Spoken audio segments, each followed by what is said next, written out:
Hello, dear friends, and welcome back to another episode of Boss Economics World, where we dig, scrape, and sometimes drill down into the cracks of crumbling economic policies and the glaring mishandling of national interests. Today, we've got a meaty topic that I'm sure will resonate with many of you in both professional finance circles and the everyday folks just trying to navigate the tumultuous waters of inflation, employment uncertainty, and the erratic performance of the Federal Reserve. Now, for those of you who have been keeping tabs on the Fed's performance through these last few turbulent years, especially past the pandemic, you may already have your own opinions formed. But let's not stop there. Let me give you a fresh angle, or rather, the cold numbers and data, straight from a study conducted by the National Bureau of Economic Research. Brace yourselves, the results aren't all sunshine and roses, folks. So, let's start with this rather alarming revelation. A survey of over 5,000 consumers revealed a trust level of just 3.2 out of 7 in the Federal Reserve's ability to effectively manage inflation and unemployment. Now, if this lackluster trust score doesn't send a shiver down your spine, it should. We're sitting at almost the middle of the scale, the psychological 3-point-whatever zone, where skepticism festers but hasn't yet transformed into full-blown revolt. It reeks of disillusionment, and the numbers tell a story of declining confidence from both sides of the aisle, whether Democrat, Republican, or Independent. But hey, let's not mince words here. The Fed, an institution responsible for steering, shakily steering might be more appropriate, the U.S. economy through the stormy seas of inflation, is barely evoking confidence among the very people it's supposed to serve and protect. Already, you see that the seeds of doubt are deeply sown. But why? Why is trust in the Fed so shaky? Let me break this down for you. First and foremost, inflation.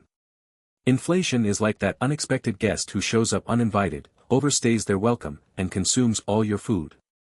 For the better part of the last 2 years, we've seen inflation rates surge well past the Fed's elusive 2% target. At its peak, inflation was nearing double digits. For everyday Americans, this wasn't just an abstract policy failure on paper, it was real. It hit people at the grocery store, the gas pump, and in their wallets. The economy may be a complex beast, but when milk prices soar by 20%, people know something's wrong.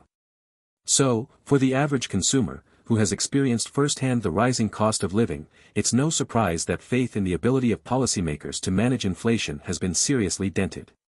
That modest score of 3.2 out of 7 means that Americans feel like the Fed's boat doesn't just have a leak, it might be capsizing. Now, let's add unemployment into the mix, another realm the Fed is supposed to balance out. The pandemic triggered once-in-a-generation dislocations in the labor market. And to be fair, we did see a sharp recovery in the job market in 2021 and 2022, with unemployment rates dipping to historic lows. Yet, this reshuffling of jobs hasn't come without damage. The unseen costs. Skills mismatch, people leaving the workforce, or worse, a stalling real wage growth that, adjusted for inflation, leaves many in a worse spot. So, ask yourself, when people feel insecure about both their paycheck and their savings, what happens next? This twofold problem of inflation and unstable employment means people are now juggling rising prices with a job market that doesn't pay them enough to keep up. Which brings us back to the Fed and why their competency ratings are languishing where they are. What makes the situation worse? Political polarization, ladies and gentlemen. It's 2024 and sadly our economic trust isn't free from the shackles of political bias.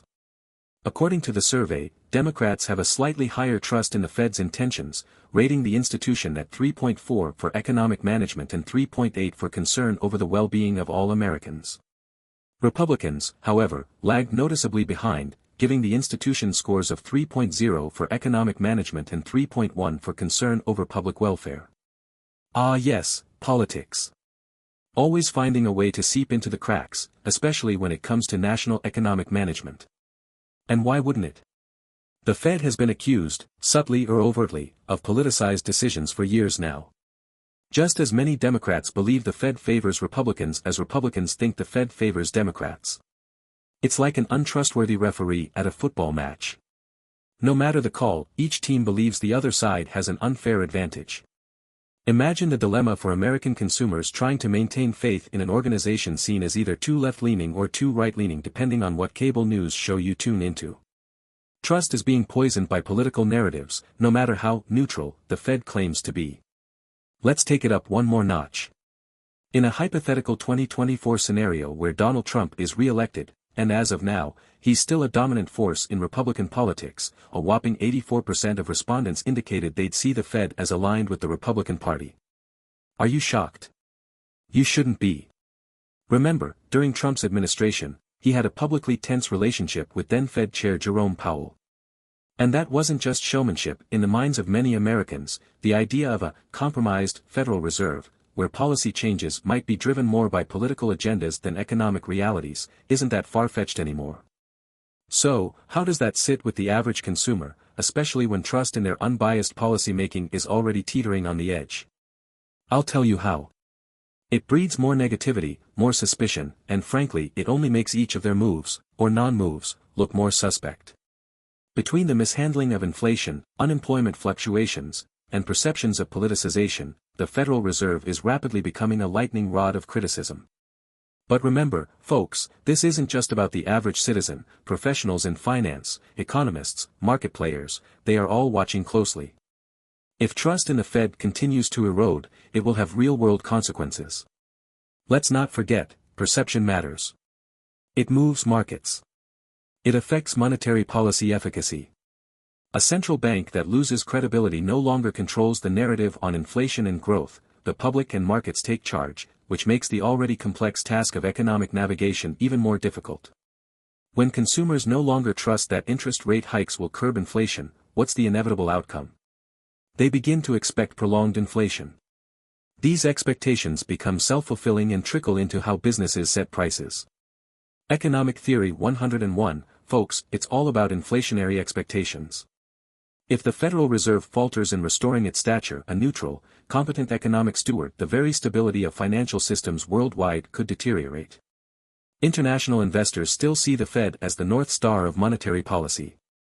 But if cracks become evident, confidence in the US dollar, which still holds the status of world reserve currency, might be shaken.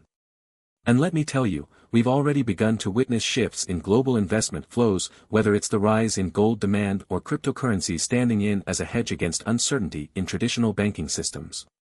If the loss of confidence deepens, you can bet your bottom dollar or crypto token, for that matter, that volatility will increase, both domestically and globally.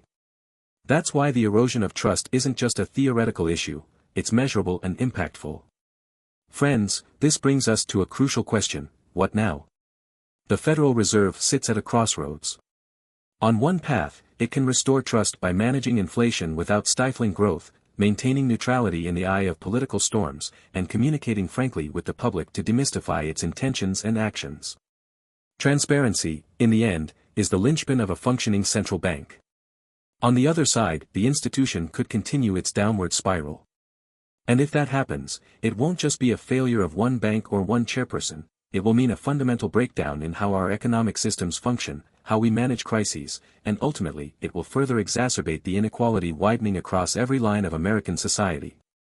We are watching, and waiting. The question is, does the Federal Reserve have enough of the public's trust left to steer us through the economic perils that are yet to come? That's about all for today, my gut feeling.